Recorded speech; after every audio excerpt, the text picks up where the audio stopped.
विचार जर आपण इथं अर्थारूट जर पाहिलं तर कळते. आणि कसं असतं हे जर ज्ञात नाही झालं, कारण कसं होते आपल्याला शिष्यत्व प्राप्त करायचं, आपण साधक आहे.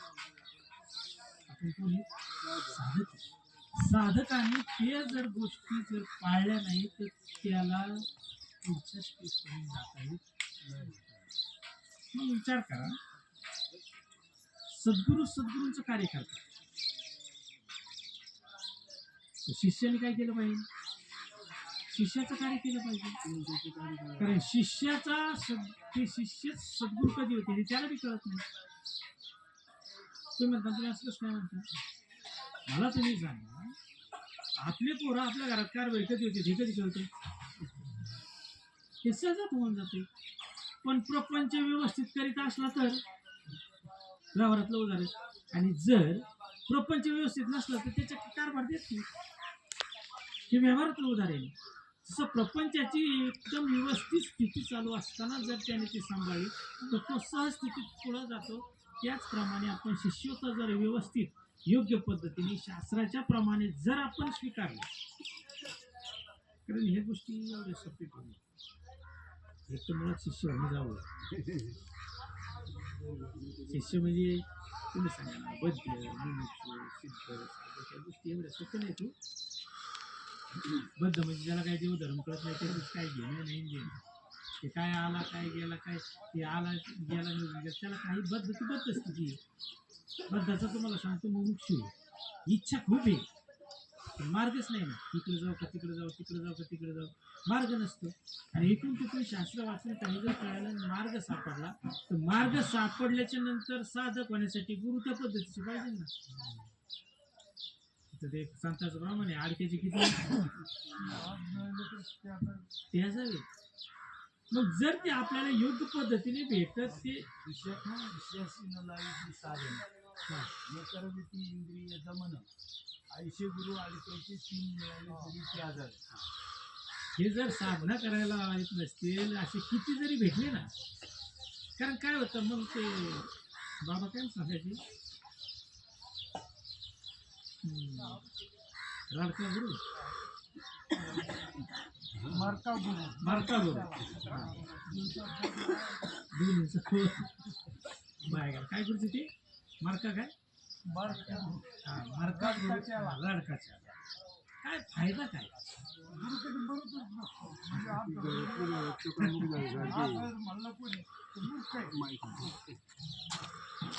काय होतं हे कळण्यासाठी बी आपण शास्त्र ऐकतो. कळणार कधी आपल्याला? शास्त्र ऐकलं तरच कळणार. आपला विश्वास कशावर? शास्त्रावर. ते शास्त्र काय असतं त्याचं कारण आहे, बाबांनी अनेक वेळा सांगितलं की जे ग्रंथ चालू केले जिकडे तिकडे सगळीकडे होते त्याचं कारण आहे ना, आज बी काही ठिकाणी चालू आहे. आपल्याला बदल शास्त्र कळलं पाहिजे.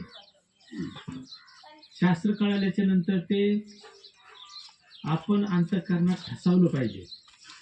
ठसल्याच्या नंतर ते ज्ञान होते, ज्ञान गिळताच आलं पाहिजे. आणि ते ज्ञान गिळून ते आपल्याला सांगत असताना ते पचलं बी पाहिजे. नाही तर काय होतं, रात्रीच महाराजांनी सांगितलं ते कुणीकडे दिशेने येते महाराज, एवढं सोपं. गुरु परते अधिक काही, सद्गुरु परत अधिक काही आहे ऐसा पदार्थ नाही. सद्गुरूपेक्षा श्रेष्ठ दुसरं काहीच नाही.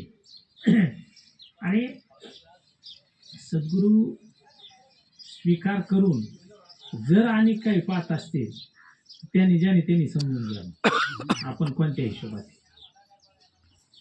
एकदा सद्गुरूची प्राप्ती झाली तर पुढे शिल्लकच काय राहिले. सगळ्यात श्रेष्ठ पद असणार कोणतं आहे? सद्गुरु प्रति.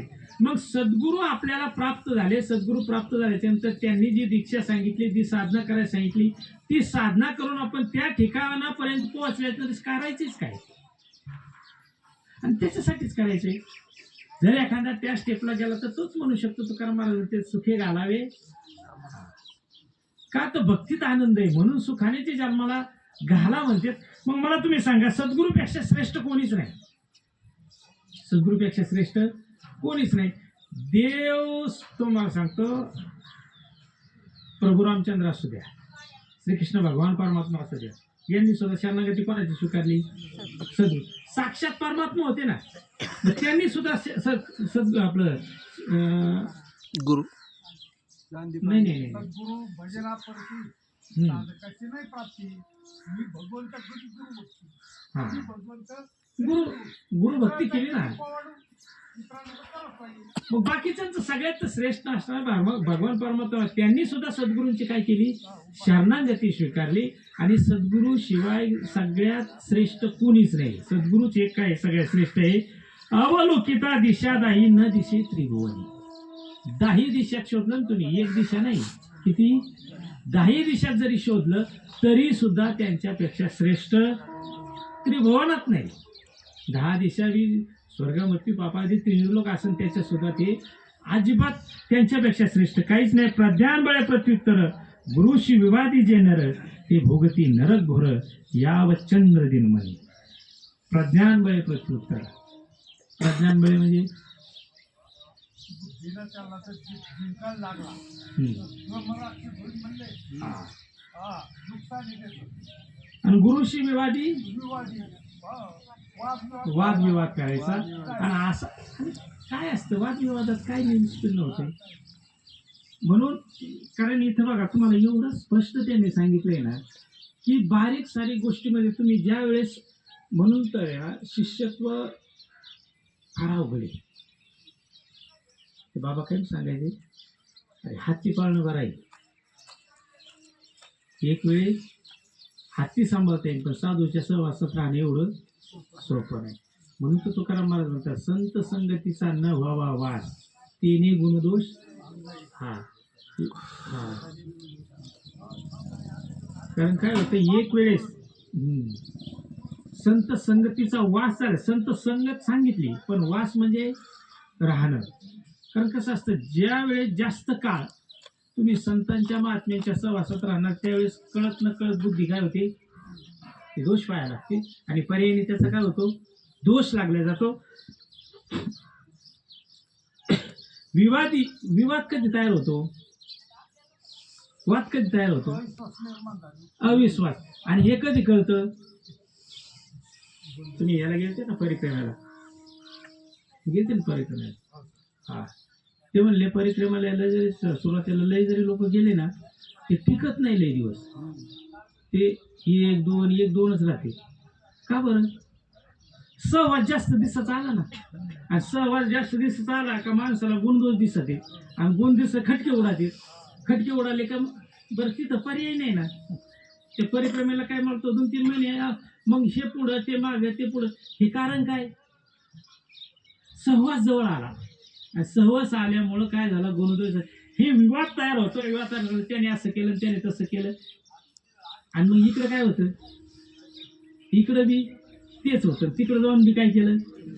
तीर्थयात्रेला जे फळ प्राप्त करायचे ते एवढं सोपं नाही. तीर्थयात्रा ही नामचिंतनाच झाली पाहिजे. मला तुम्ही सांगा, तीर्थयात्रेला गेलेले खरे प्रामाणिकपणे सांगा बरं, नामचिंतन किती होतं. ज्या उद्देशाने आपण तीर्थयात्रा करतोय ते उद्देश साध्य होतो का. म्हणजे साध्य होत नसेल तर मग कदाचित काय होतं, आपला नक्कीच तोटा होतोय. तीर्थयात्रा करू नये या मताचं नाही, पण तीर्थयात्रा करत असताना आपण काय केलं पाहिजे, जो हेतू साध्य करायचा तो साध्य झाला पाहिजे. म्हणून जे विवाद करतील ते भोगती नरक घोर याव चंद्र दिनमणी. अरण्य निर्लस्थानी भ्रमती भ्रमराक्षसोनी. अरण्य निर्लस्थानी भ्रमती भ्रमराक्षसोनी. आणि गुरुशी बोलती उद्धटवाणी एक वचनी सर्वदा. गुरुला उद्धटवाणी बोलणं, एक वचनाने बोलणं, हे काय करते, भ्रमराक्षस होऊन निर्लज्ज ठिकाणी, म्हणजे जिथं माणूसच नाही ना अशा ठिकाणी ते हा हो. आणि एक दिवस नाही, एक दिवस नाही. मग ते एक म्हणे ना, सबसे घटना साधूशे हटना. सगळ्यांच्या नादी लागा पण साधूच्या नादी लागू नका. आपण लय उदाहरणं पाहिले. म्हणून तुम्हाला सांगता, सर्वसामान्य जनता बाबा लोकांना भीती, त्याचं कारणच ते संन्यासी लोक जे असते त्यांना भीतीत का होईल, किंवा जे खरे महात्मे त्यांना भीतीत का होईल. ते कृपा केली ना काही बी करते. ते तुकाराम महाराज म्हणतात ना, हा नाही तर ना हा का, जर सहज प्राप्त झाले तर काही बी देते. पण जर का खटका डोक्यात बसला की मग काठीने सुद्धा हाणायला मागं पुढं पाहत नाही. गुरुजी तुम्हाला माहित नसेल ते काठीचा विषय मग मला सांगितलं मागे एकदा.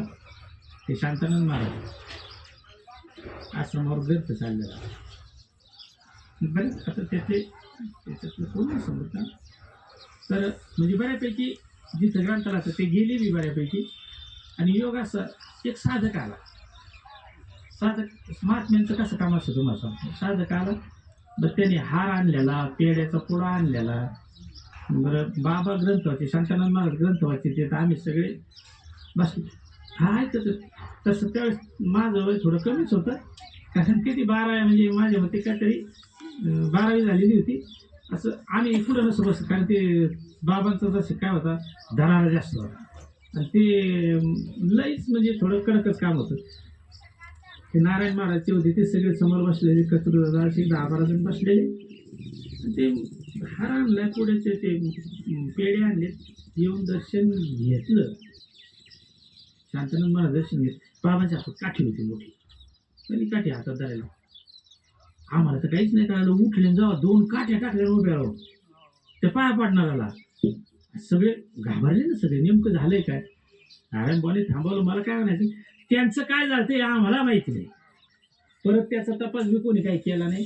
पण मला काय सांगायचं, जर ते प्रसन्न झाले तर काही द्यायला तयार आहे, पण जर का काही अडचण आली तर मग मात्र. म्हणून अशा प्रकारे असतं. त्याच्याकरता काय करावं, नेहमी आपलं मुंगी होऊन साखर खावं, हाती होऊन दगड काय लाकडं फोडण्यापेक्षा. आणि नम्रतेत सगळ्या गोष्टी काय होते, जरी चूक झाली तरी ती काय होती, माफ होती.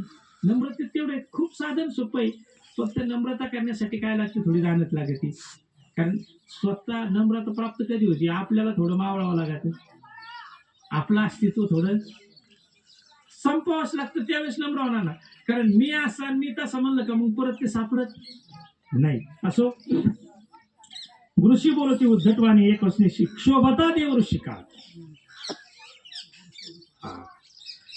सद्गुरु सॉरी बरं का, क्षोभता देव ऋषी काळ. सद्गुरु न लागता पळ, दीनानाथ दीनदयाळ भक्त वत्सल सद्गुरु.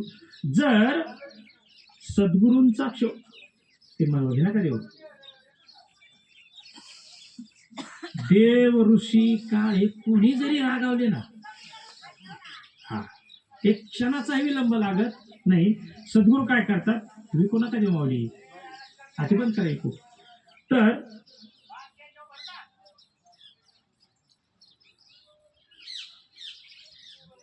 एक क्षणाचाही विलंब न लावता काय करते, ते रक्षण करते. कोणाचं, शिष्याचं. हाके सरशी उडी घालून या स्तंभ फोडी. कोणत्याही क्षणाला तुम्ही फक्त गुरूंची आठवण केली ना, तर त्या क्षणाला ते काय होतात, तुमच्यापाशी हजर राहतील. पण तुमचं काय पाहिजे, तेवढ्या अंतःकरणातला विश्वास पाहिजे, धागा पाहिजे, तेवढी आर्थ इच्छा पाहिजे. काल बाबांनी सांगितलं ना, तुम्हाला कोणत्याही प्रसंगाला ते काय करतील, सांभाळ. कोणत्याही प्रसंगाला. पण ते कोणत्याही प्रसंगाला सांभाळत असताना तुम्हाला मात्र तेवढं काय करावं लागेल, भक्ती असल्याशिवाय येत नाही बाबांनो. ते असं असतं, परीक्षा पाहायला त्याने बाप सुद्धा सोडल्या नाही, तुमचं आमचं काय करा. त्याचप्रमाणे एक क्षणाचाही विलंब न लावता ते काय करतील, क्षणाचाही विलंब न लावता ते आपलं रक्षण करणार. कोण, सद्गुरू. त्याच्याही पुढे ते सांगतात, सद्गुरूचा क्षोभ होता देव ऋषी मुनी तत्वता, रक्षिते हे दुर्वार्ता मूर्खही सर्वथा नायकती. आणि जर सद्गुरूंचा क्षोभ झाला, कोणीच येणार नाही, कोणीच येणार नाही. सद्गुरूचा जर क्षोभ झाला तर एकही कोणाच रक्षण करायला येणार नाही. अहो तुम्ही मला सांगा ना, संतांचा एकदा स्कोप झाल्यावर बाईक जर आपण सगळ्या संतांचा विचार केला तर सगळ्या संतांचा विचार करा, संतांनी ज्याच्यावर कृपा केली तिथे देवाने सुद्धा तुम्ही सांगा. आणि संतांनी जर समजा आशीर्वाद दिला तर देवाला सुद्धा नम्र व्हावं लागते. त्याचं कारण असे, संत माझे गुरु, मी त्यांचा चेला, त्याने माझ्या नामाचा विस्तार केला नाही तर कोण विचार. कोण पुसतं मला? तुम्ही मला सांगा, आतापर्यंत आपण हे सगळे संतांचं चरित्र ऐकलंय, ग्रंथाचं ऐकलंय सगळं. हा, मग हे सगळं लिहून ठेवणारे संत आहेत, त्यांनीच माझ्या नामाचा विस्तार केलाय ना. आपल्यापर्यंत हे पोहोचवलंय कोणी? हे संतांनी पोहोचवलं. मग त्यांनी जर आपल्यापर्यंत पोहोचवलंय, हे खरे माझे गुरु आहे. म्हणून खरं गुरूंचं कार्य जे म्हणतो ना आपण, हे कोणी करायचं असतं? शिष्याने करायचं असतं. गुरूंचं कार्य कोणी करायचं असतं? शिष्याने. मला तुम्ही सांगा, घरात प्रपंच असतो, प्रपंचात एकदा वडील जर गेले, वडील गेल्याच्या नंतर ते कार्य पुढं कोणी चालवायचं असतं? पोराने चालायचं. आणि पोरं जर गायरात निघाले तर पर्यायी काय होतं? ती प्रपंच व्यवस्थित होत नाही. बाबा काय सांगायचे, अरे हे असतं ना, हे पाठीमागे शिष्य कसे चालवते त्याच्यावर गुरुचं महत्व असतं. गुरूंचं नाव तसं नाही मोठं होत, गुरूंचं कार्य तसं मोठं होत नाही. हे गुरूंचं कार्य शिष्यानेच मोठं करावं लागतं मला. कारण जर पहिला इतिहास पाहिला बघा, पहिल्यापासून ज्या ज्या मालिका आल्या, जे मठ आले, जे आश्रम आले, ज्या शिष्यांनी ते कार्य तत्परतेने केले, तिथं त्याचा विकासच झालाय. आणि त्याच्या पुढे तुम्हाला करायचंय काय? आहे ते फक्त व्यवस्थित चालवायचे. मग गुरूंचं जर आपल्याला लौकिक वाढवायचं असेल, गुरूंची जर कृपा आपल्यावर करून घ्यायची असेल, तर त्यांच्यासाठी त्यांना जे आवडत होतं ना, ते आपण करायचं. हे आपल्या आवडी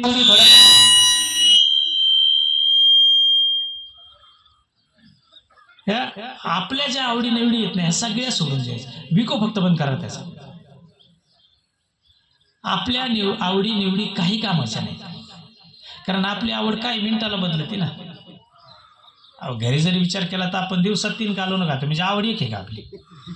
हा, तसं परमार्थामध्ये भगवंताला जे आवडतं, सद्गुरूला जे आवडतं ते केलं पाहिजे. सद्गुरूला एकच आवडतं की फक्त तुम्ही काय करा, नाम घ्या. नामात स्वतःचं जीवन आणि नामाने जे समाधान असतं ते कशात नाही. आता आपला हा टास्क चाललाय, कशासाठी चाललाय? नामच घेण्यासाठी चाललाय. हे शिबिर आहे. असं एखाद्याने नाही म्हणायचं इथं आल्यावर कुठं ध्यान लागतं. अरे बाबा, शिबिराचा अर्थच ते असतो. शिबिर कशासाठी असतं? शिबिर एवढ्यासाठी असतं की तिथं फक्त आजाराचं निदान करायचं आणि दवाखान्यात ॲडमिट व्हायचं. शिबिराचा का उद्देशच तेवढा आहे ना. काय शिबिर म्हणजे काय दुखणं नीट करायचं तिथं हे नाही. हा, आजाराचं निदान होईल तिथं तुमचं. काय इथं आपल्याला एवढ्यासाठीच करायचं आहे. ते कडक कमी करावं, त्यात बासत्या थोडा. मला सांगा तुम्ही, हे ज्या वेळेस आपल्याला ज्ञात होईल आणि ज्ञात झाल्याच्या नंतर त्यावेळेस आपल्याला कळतं की आपण याला कोणत्या गोळ्या घेतल्या पाहिजे. आजाराचं निदान झाल्यावर आपण जर ध्यानाला बसत असताना, या तुम्हाला सांगतो, ध्यान आहे ना तसं सोपं नाहीच. ध्यान सोपं नाहीच. तुम्ही जर काही पुस्तकांनी वाचलं ना म्हणजे, हे तर त्यांनी सांगितले कितीही काहींचे तर तुम्हाला सांगतो निम्म आयुष्य गेलं तरी सुद्धा ध्यान नाही लागत. हे का प्रारब्धाच्याच गोष्टी आहेत का नाही? पहिलं पूर्वी जन्मातलं जे काय सुकृत आहे ते कसं आहे, काय आहे, बरं काय होतं, आपण बी आता त्याप्रमाणे जर त्याला पोषक असेल तरच ते होईल ना. जसं आता पाहून एकांत स्थान जेथे चंचल न होय मन, सकळ वृत्ती आवरून त्यावरी वैसावी. एकांत स्थान ध्यानासाठी काय, हे जे आपण लोकांतात आले, लोकांतात फक्त शिकायचंय. आणि हे शिकून ध्यान कुठं करायचंय? एकांतात करायचंय. एकांतात काय होतं की अनुसंधान ताबडतोब लागलं जातं. आणि अनुसंधानाची गोडी लागली का ते परत बाजूला त्यापासून निघत नाही. मग तुम्ही सांगा बरं, एक असं एकांतात करायचंय की ते लोकांतात बी झालं पाहिजे पुढं.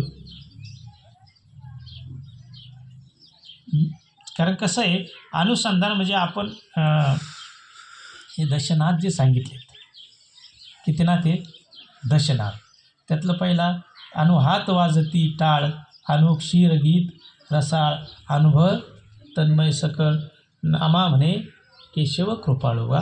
हे जे अनुहात जो ध्वनी आहे, हा आपल्याला ज्या वेळेस अखंड कानातून ऐकायला येईल त्यावेळेस त्याची शक्ती आहे ना.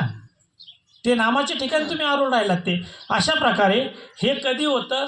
सद्गुरूचा क्षोभ झाल्यावर नाही होत, सद्गुरूची कृपा झाल्यावर होते. आणि कृपेसाठी काय पाहिजे? सद्गुरूचा क्षोभ होता, देव ऋषीमुनी तत्वता, रक्षिते ये दुर्वार्ता, मूर्खही सर्वता अनैकती. जर एखादा असं म्हणाल ना सद्गुरूचा क्षोभ झाल्यावर देव त्याचं रक्षण करतील आणि ऋषी रक्षण करतील, तर हे मूर्ख लक्षण आहे. हे मूर्खाचं बोलणं आहे. कारण तिथं फक्त सद्गुरू ते रक्षण करू शकते. देव रक्षण करणार नाही, ऋषी मुनी कोणी रक्षण करणार नाही. मंत्रराज ही देवी गुरु अक्षरे दोन्ही बरवी, वेदार्थ वचने जाणावी ब्रह्मपदी प्रत्यक्ष. श्रुती स्मृती न जाणती, गुरु भक्तीची परमप्रीती. ते संन्यासी निश्चिती, इतर दुर्मिती वेशधारी. श्रुती स्मृती न जाणती, हे काही जाणत नाही, शास्त्र नाही, काय नाही, जाणत नाही. गुरुभक्तीची परमप्रीती, गुरुभक्तीची काय आहे? हा, ते संन्यास निश्चिती. संन्यासी कोण? हे संन्यासी. इतर दुर्मिती वेशधारी, इतर जे असतील फक्त वेशधारी. कारण त्याच्यात मला वाटतं माऊलींची एक उभी, मी माझी आठवण, तो पार्था संन्यासी. हा, मी आणि माझं विसरणं हाच खरा संन्यासी. मग बाकीचे असतील जसं इथं सांगतात की ते काय फक्त वेशधारी, म्हणजे वरून दिसतील भगवे, पण अंतःकरणातून असतीलच याची गॅरंटी नाही. नित्य ब्रह्म निराकार, निर्गुण बोध परात्पर. नित्य ब्रह्म निराकार, निर्गुण बोध परात्पर, निर्गुण बोध परात्पर. तो सद्गुरु पूर्ण अवतार, दीपाशी दीपांतर नाही जैसे.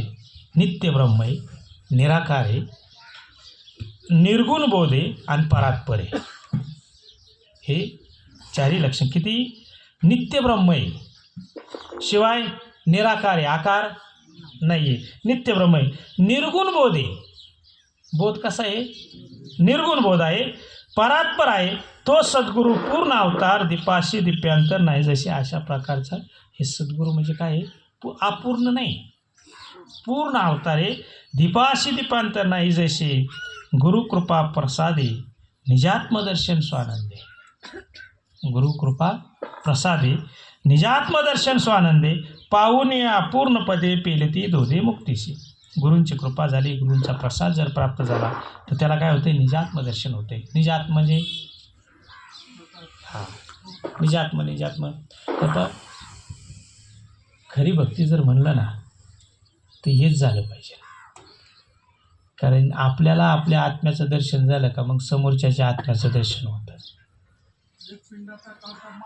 बा एकाचाच कळायला पाहिजे. कारण सगळीकडेच काय झालं? तेच झालं. आणि म्हणून तो एक परमार्थाचं गुढ आहे बघा.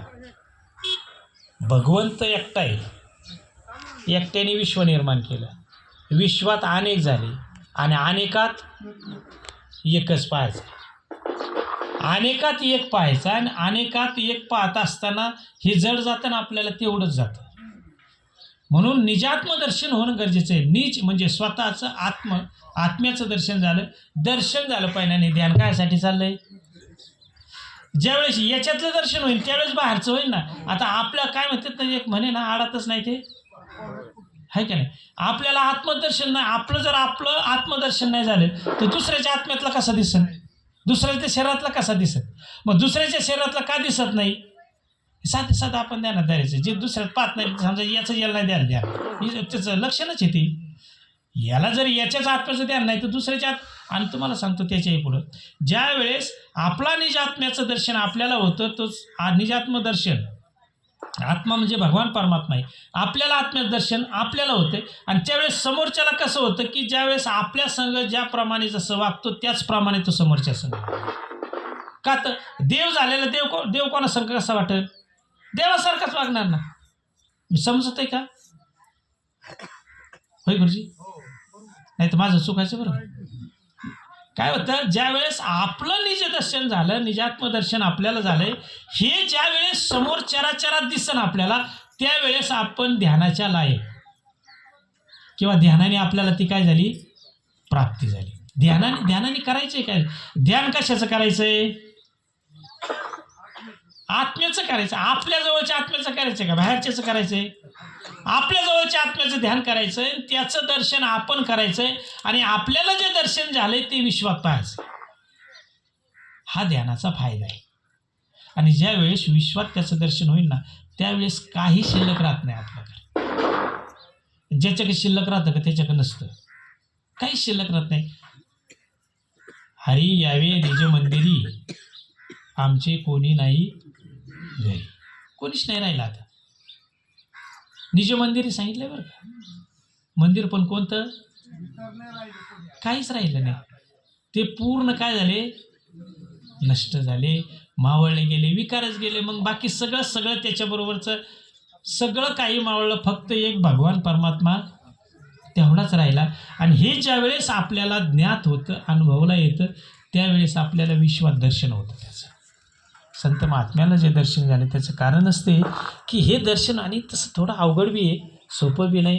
परमार्थ करत असताना आपल्याला काय वाटतं, बाबा दोन गोष्टी सांगाव्या खूप छान वाटतात, पण वागायला अवघड जाते. आणि काय होतं, परमार्थात वागणं जेवढंच छान, ते भलं नाही सांगितलं तरी काय अडचण.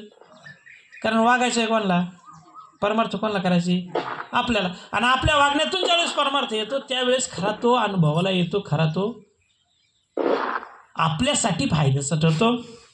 म्हणून ते सांगतील सद्गुरू कसे असतात, नित्य ब्रह्म आहे, निराकार आहे, निर्गुण बोध आहे, परात्पर आहे. आणि परात्पर असताना ते पूर्ण अवतार असून त्याच्याही पुढे ते सांगतात की गुरुकृपा झाल्याच्या नंतर गुरुकृपेचा प्रसाद आहे. गुरुकृपा कालच मला वाटतं कोणतरी सांगितली 2-3 प्रकारे. प्रसाद काय ते मला वाटतं मिसळ महाराजांनी काय ते विषय घेतला होतो गुरुकृपेचा. आणि गुरुकृपेच्या प्रसादाने निजात्मदर्शन होतं आहे.